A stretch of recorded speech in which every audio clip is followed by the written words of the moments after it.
احرام میں جو غلطی کرتے ہیں لوگ کہ احرام خریدیں اور اس کو پہلے چیک کریں کہ اچھی کوالٹی کا ہے، اور مشورہ یہ ہے کہ دو سیٹ لے لیں، ایک لٹھے کا لے لیں اور ایک تولیے کا لے لیں، ٹھیک ہے نا؟ یعنی آپ اگر ایک سیٹ تولیہ کا لیں گے تو دو تولیے کی چادر ہو جائیں گی آپ کے پاس، دو لٹھے کا لیں گے تو دو اس کی ہو جائیں گی، تو آپ اس کو مکس اینڈ میچ کر لیں گے، یعنی اس طرح سیٹ بنا لیں گے تو دو سیٹ بن جائیں گے۔ اور اگر کوئی شخص کہتا ہے نہیں میں اوپر نیچے دونوں لٹھا پہنوں گا تو بھی جائز، کوئی مسئلہ نہیں، اوپر نیچے دونوں تولیہ پہنوں گا تو بھی بہتر ہے، کوئی مسئلہ نہیں۔ لیکن یہ تجربے کی بات ہے کہ تہبند جو ہے آپ لٹھے کی باندھیں اور اوپر کا حصہ آپ تولیے کا رکھیں گے تو فائدہ یہ ہوگا کہ آپ نیچے کمفرٹیبل رہیں گے، پرسکون رہیں گے، اور اوپر تولیے سے فائدہ یہ ہوگا کہ پسینہ وغیرہ آپ کا جو ہے اس میں جذب ہو جائے گا۔ تو احرام لے کر اس کو چیک کرنے کا طریقہ یہ کہ ایک تو یہ دیکھ لیں کہ بہت پتلا کاٹن نہ ہو کہ آپ کا جسم ہی اس سے چھلکنے لگ جائے۔ دوسرے نمبر پر سائز، یہ بڑا بڑا کاؤنٹ کرتا ہے۔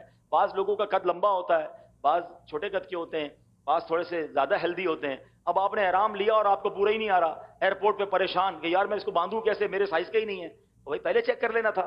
تو اپنے سائز کا احرام دیکھ کر، اس کا بھی میں آپ کو مشورہ دوں گا کہ احرام فرینڈلی کیسے بننا ہے، لیکن پہلے آئیے میں آپ کو احرام باندھنے کا طریقہ بتا دیتا ہوں۔ اچھا، ہم شہر کے لوگوں کا سب سے بڑا ایشو یہ کہ ہمیں تہبند سے بڑی گھبراہٹ ہوتی ہے، ہمیں تہبند باندھنے کی عادت نہیں ہے۔ گاؤں گوٹ کے لوگ تو گھر میں بھی تہبند باندھ رہے ہوتے ہیں، ان کو احرام کو پرابلم ہی کوئی نہیں ہوتا۔ تو تہبند سے اگر آپ کو عادت ہو گئی نا تو آپ احرام فرینڈلی ہو جاؤ گے۔ سب سے بڑا ایشو ہم لوگوں کا، شہر والوں کا، وہ یہ کہ ہم تہبند کیسے باندھیں، تہبند کنٹرول کرنے میں ان کا جو ہے ٹینشن رہتی ہے۔ تو ایک بار صحیح طریقے سے آپ یہ احرام کا جو نیچے والا حصہ باندھنے کا ہے، تہبند باندھنے کا طریقہ سیکھ لو، آپ کا حج آسان ہو جائے گا۔ حج کران کرنا ہے نا تب بھی ہو جائے گا، لیکن جب احرام صحیح باندھنا ہو، اب احرام ہی سنبھالتے رہو گے تو دل ہوگا یار کب اترے گا احرام۔ مجھے بڑا بعض اوقات تو عجیب لگتا ہے، لوگ بار بار یہ پوچھتے احرام اترے گا کب؟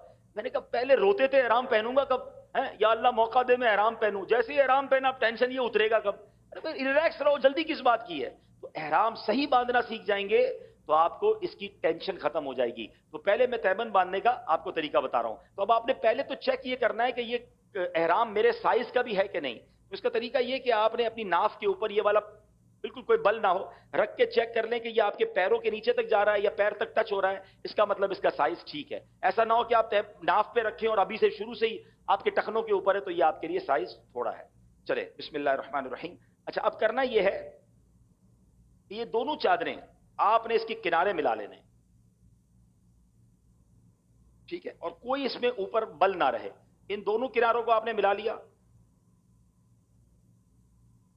اچھا، اب اس طرف سے تھوڑا سا اس کو ٹائٹ کر لیں، جتنا ٹائٹ کرنا ہے آپ ٹائٹ کر لیں، ٹھیک ہے۔ اب ان دونوں کو واپس اپنے ہاتھوں سے یہاں پر لے آئیں۔ اب اس کے بعد دوبارہ جو ہے یہاں لے آئیں، یعنی اس کو فلیپ کر رہے ہیں آپ، ٹھیک ہے نا۔ اور اب آپ کی مرضی ہے ایک بار دو بار، کیونکہ احرام بھی بہتر ہے کہ ٹخنوں سے اوپر ہو، تو پھر تھوڑا اگر بڑا ہے تو چار بار کر لیں۔ اب مثال کے طور پہ یہ میں نے اس کو چار بار فولڈ دیا نا، اب یہ اتنا اچھا بندھا ہے کہ مجھے بیلٹ کی حاجت نہیں ہے، ٹھیک ہے۔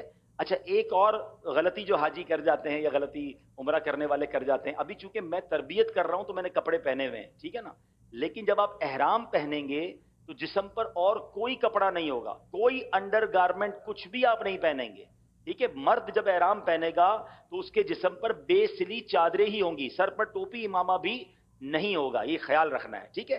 تو اب آپ نے جب یہ احرام پہنا نا تو اب ظاہر ہے اس کے نیچے تو کچھ بھی نہیں پہنا ہے، تو اب یہ جو فلیپنگ کی ہم نے، اس کو گھما کے جس طرح بنایا ہے نا، اس کا فائدہ یہ کہ اگر ہوا بھی آئی نا تیز تو یہ اگر اڑی بھی چادر تو آپ کی ستر، آپ کا جو جسم ہے وہ چھپا رہے گا، بے پردگی نہیں ہوگی۔ تو ہم نے احرام جب اس طرح باندھتے تو اس سے ایک تو چلنے میں بڑی آسانی رہتی ہے، دوسرا پردہ بھی رہتا ہے، تیسرا یہ کنٹرول بھی رہتا ہے۔ اچھا، یہ میں نے سکھایا نا تو آپ مجھے شاید 50 سیکنڈ لگ گئے ہوں گے، 1 منٹ لگ گیا ہوگا، لیکن اگر میں خود باندھوں یا آپ کی پریکٹس ہو جائے گی تو 30 سیکنڈ میں بھی ہو جائے گا، پتہ بھی نہیں چلے گا، آپ کی عادت ایسی بن جائے گی کہ آپ بالکل آسانی سے باندھ لیں گے۔ اب بیلٹ نہ بھی پہنے تو احرام چلے گا۔